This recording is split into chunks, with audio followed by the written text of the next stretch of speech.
রামিসার সেলাই করতে গিয়ে আমার প্রায় 30 মিনিটের উপরে, মানে ফুল কমপ্লিট করতে আমার 30 মিনিটের উপরে সময় লেগেছে। প্রায় 100টার উপরে ওটা সেলাই লেগেছে।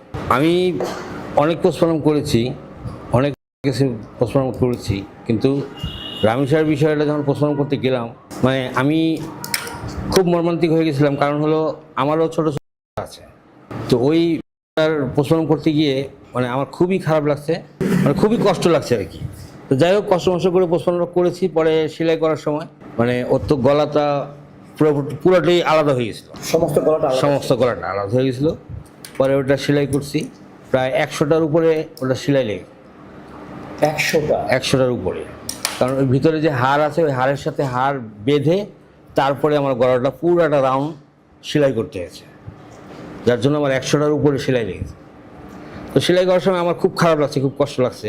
একটা বডি পোস্টমর্টম করতে আমার ম্যাক্সিমাম 15 থেকে 20 মিনিট সময় লাগে পোস্টমর্টম কমপ্লিট করতে, আর সেলাই করতে আপনার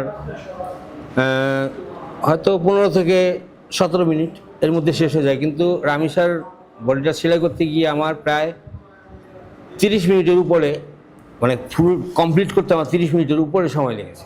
গলা কাটা ছিল, তারপরে এই যে হাতের দুই বগল তলা কাটা ছিল, আলাদা করা ছিল না, মানে সাথে লাগানোই ছিল, মানে আলাদা করার চিন্তা ভাবনা ছিল আর কি, এরকম কিছু একটা।